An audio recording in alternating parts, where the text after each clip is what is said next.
ભગવાન ઋષભદેવના વંશમાં અનેક રાજાઓ વિનીતા નગરીમાં થયા. આમાંના અસંખ્ય રાજાઓ સિદ્ધિગતિને પામ્યા. આ પછી ઋષભદેવ ભગવાનના ઇક્ષ્વાકુ વંશમાં વિનીતા નગરીમાં જીતશત્રુ રાજા થયા.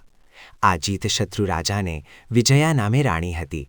તેને મહાસુદ 13ના દિવસે પાછલે પહોરે 14 સ્વપ્ન આવ્યા.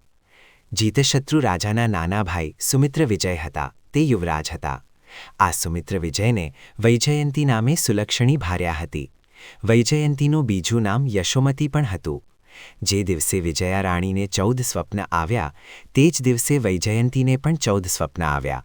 પણ તે 14 સ્વપ્ન વિજયા કરતાં તેને કંઈક ઝાંખા આવેલા. રાજાએ સ્વપ્નપાઠકોને બોલાવ્યા. પરસ્પર વિચાર કરી સ્વપ્નપાઠકોએ કહ્યું કે અમારા શાસ્ત્ર મુજબ વિજયા રાણીને જન્મનાર પુત્ર તીર્થંકર થશે અને વૈજયંતીની કુક્ષીએ જન્મ લેનાર પુત્ર ચક્રવર્તી થશે. મધ્યરાત્રિએ વિજયાએ પુત્રનો જન્મ આપ્યો અને તે જ રાત્રિએ વૈજયંતીએ પણ પુત્રરત્નનો જન્મ આપ્યો. જીતશત્રુ રાજાએ બંને પુત્રોનો જન્મ મહોત્સવ ઉજવ્યો અને સારા દિવસે એકનું નામ અજીતનાથ અને બીજાનું સગર એવું નામ પાડ્યું. ઉંમર થતાં રાજાએ બંને પુત્રોને ભણવા મૂક્યા. ભગવાન અજીતનાથ તો 3 જ્ઞાન સહિત હોવાથી સ્વયમેવ સર્વકળા શીખ્યા. સગર બુદ્ધિશાળી હોવાથી તેણે પણ સર્વવિદ્યાઓ ગ્રહણ કરી. માનવ માત્રને રૂપ સંપત્તિને બક્ષનાર યૌવનમાં બંને કુમારોએ પ્રવેશ કર્યો. એક વખત લઘુ બાંધવ સહિત અજીતશત્રુ રાજાને વૈરાગ્ય ભાવના જાગૃત થઈ. તેમણે 18 લાખ વર્ષ ઉંમરના પોતાના પુત્રને કહ્યું કે હું હવે સંયમ લેવા ઈચ્છું છું. અજીતનાથે કહ્યું, હે તાત, તમારા શુભ કાર્યમાં અંતરાય નાખવા હું તૈયાર નથી. સુમિત્ર વિજયે પણ સંયમ લેવાનો નિર્ણય કર્યો. આથી જીતશત્રુ રાજાએ અજીતનાથનો રાજ્યાભિષેક કર્યો અને સગરને યુવરાજ તરીકે સ્થાપ્યો. જીતશત્રુ રાજાએ દીક્ષા અંગીકાર કરી કેવળ જ્ઞાન પામ્યા. હવે રાજા અજીતનાથને રાજ્ય પાળતા 53 લાખ પૂર્વ થયા. ત્યારે આપોઆપ વૈરાગ્ય ભાવના જાગૃત થતાં તેમણે વિચાર્યું કે આ રાજ્ય લક્ષ્મી આત્માને શું ઉપકાર કરનાર છે. 3 જ્ઞાનધારક ભગવાને તુરંત સગરને બોલાવ્યો અને કહ્યું કે બાંધવ, આ રાજ્યધુરા તું વહન કર, હું હવે રાજ્યપાલન કરી શકું તેમ નથી. સગરને ભગવાનના આ વચન વજ્રઘાત જેવા લાગ્યા. તેણે ના પાડી, પરંતુ ભગવાને કહ્યું, હજી તું ચક્રવર્તી થવાનો છે. ભ્રાતૃપ્રેમ અને વડીલની આજ્ઞાને વશ થઈ સગરે રાજ્ય સ્વીકાર્યું. હવે સગર રાજા ન્યાય, નીતિ અને પ્રેમથી પ્રજાનું પાલન કરવા લાગ્યા. તેમના શસ્ત્રાગારમાં ચક્રરત્ન ઉત્પન્ન થયું. આ ચક્રથી સગર રાજા સગરચક્રી કહેવાયા. સગરચક્રીએ સુમુહૂર્તે ભરત ક્ષેત્રના 6 ખંડ સાધવા પ્રયાણ કર્યું.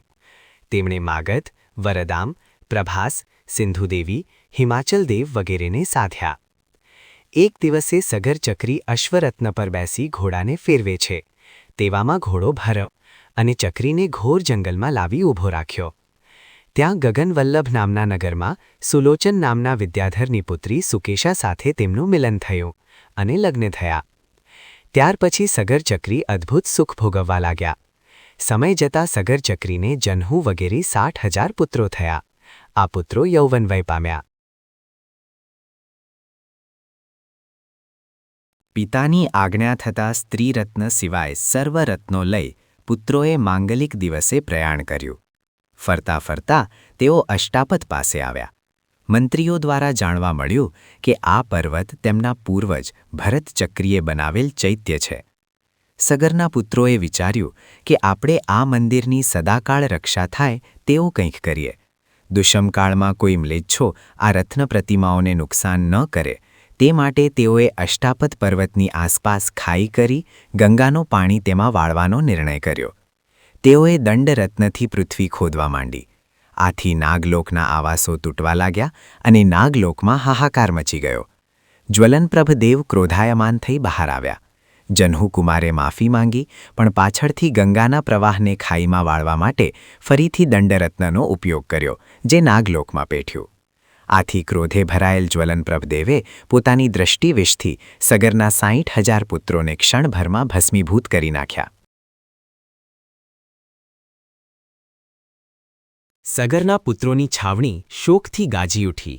સેનાપતિ અને સૈનિકો પાછા ફરવું તે ન સૂઝવાથી મૃત્યુ પામવાની તૈયારીવાળા થયા. તેવામાં એક ભગવા વસ્ત્રવાળા બ્રાહ્મણે, જે સ્વયં ઇન્દ્ર હતા, આવીને આશ્વાસન આપ્યું. બ્રાહ્મણ સગરની સભામાં જઈને રોવા લાગ્યો કે મારો પુત્ર મરી ગયો છે. મને અગ્નિ આપો તો જીવાડી દઉં, પણ એવા ઘરની અગ્નિ જોઈએ જ્યાં કોઈ મર્યું ન હોય. સગરે સમજાવ્યું કે સંસારમાં એવું કોઈ ઘર નથી. ત્યારે બ્રાહ્મણે પોતાનું મૂળ રૂપ પ્રગટ કરી રાજાને સમજાવ્યું કે હે રાજન, આ સંસાર અસાર છે. તમારા 60,000 પુત્રો નાગરાજના દ્રષ્ટિવિષથી મૃત્યુ પામ્યા છે. આ સમાચાર સાંભળી સગર શોકસ્તબ્ધ બની ગયા, પણ જ્ઞાનીઓના વચનો યાદ કરી ધીરજ ધરી. ત્યારબાદ જન્હુના પુત્ર ભગીરથે ઉગ્ર તપ કરી જ્વલનપ્રભ ઘીવને શાંત કર્યા અને ગંગાને સમુદ્રમાં વાળી. સગરના પુત્રોના મૃત્યુદેહો ગંગાના પ્રવાહથી પાવન થયા.